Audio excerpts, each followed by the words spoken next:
سمكه شبه البلطي قوي لدرجه ان ساعات الناس بتسميه على اسمه اللي هو شبار او شباره، لكن هي في الحقيقه لا تعرف البلطي ولا تقرب له. واقول لك على حاجه كمان، هي سمكه محيطات اساسا.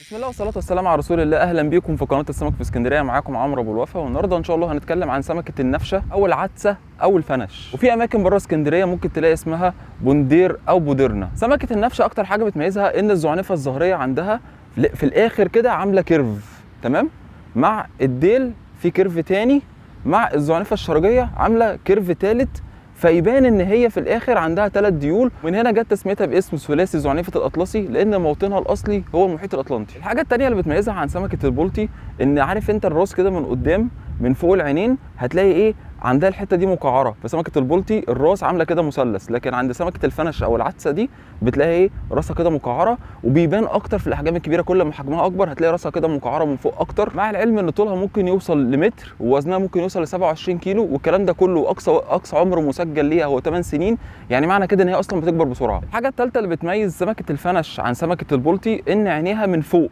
يعني سمكه الفنش او العدسه دي عينيها من فوق، لكن سمكه البلطي هتلاقي عينها ايه من الجنب. الحاجه الرابعه اللي بتميز سمكه النفشه دي عن البلطي هي اللون. والنفشه بقى في مساله اللون دي يعني حدث ولا حرج، لونها الاساسي في الاحجام الكبيره هو الاسود الفاحم. في بعض الاحيان ممكن يكون لونها مش صافي، في بقع او خطوط من لون تاني. احيانا يميل لونها للزيتي او للبني. اما الصغار منها فبيكون ليهم الوان مختلفه تماما، ممكن تلاقي فيهم ابيض او اصفر او برتقالي. والالوان عامه في الافراد الصغيره منها بتبقى كتيره جدا. طول ما الفيديو شغال هعرض لك الوان كتيره لسمكه النفشه في مراحل عمريه مختلفه. سمكه النفشه او العدسه موجوده في كل محيطات العالم في الميه الاستوائيه والشبه استوائيه، يعني الميه الدافيه بشكل نادر، يعني مش موجوده باعداد وكميات، لا موجوده بشكل نادر. موجوده كمان في البحر المتوسط والبحر الاحمر، احيانا بتطلع مع الصيادين الهواه في الصيف في الساحل الشمالي هنا. سمكه النفشه او العدسه من الاسماك الغريبه جدا في كل حاجه، يعني هي مثلا من الاسماك العايمه بس في نفس الوقت مش بتمشي في اسرار، بالعكس تماما تلاقيها دايما ماشيه لوحدها، تلاقيها دايما يا دوبك عايمه تحت سطح الميه على طول. يعني سطح الميه هنا كده هتلاقيها هي عايمه كده. يا سلام لو في حاجه مثلا عايمه على سطح الميه، حته خشبه ولا حاجه، تحب هي تعوم تحت منها. الصغار منها بيحبوا يستخبوا تحت الطحالب العايمه زي السرجس مثلا. والافراد الاكبر شويه بتلاقيهم دايما عايمين على جنبهم زي الصوره دي. تلاقي دايما الافراد الكبار منها بيحاولوا يتصرفوا على انهم ورق شجر جاف ماشي كده مع الميه، زي السمكه دي هتلاقيها بتحاول تقلد ورقه شجره منجروف جافه. وهم عامه بيحبوا اي حاجه لو عايمه على وش الميه يستخبوا تحت منها، ولو غرقانه في القاع زي حطام السفن مثلا يحبوا يستخبوا جواها. اقصى عمق مسجل ليها هو 70 متر. سمكه النفشه سمكه انتهازيه جدا، ما بتحبش تهجم على الفرايس السريعه والمتعبه، تحب دايما الفرايس السهله اللي هي سهل اصطيادها. وهي من الانواع اللي دايما في حاله هجره، يا اما بتدور على اكل يا اما بتبعد عن الميه البارده لانها بتحب الميه الدافيه جدا. وفي شهر 7 و8 بتتجمع بكميات كبيره جدا في سواحل المحيط الاطلنطي وخليج المكسيك، وبالذات الميه القريبه من ولايه جورجيا، وده بهدف التزاوج وانتاج الصغار.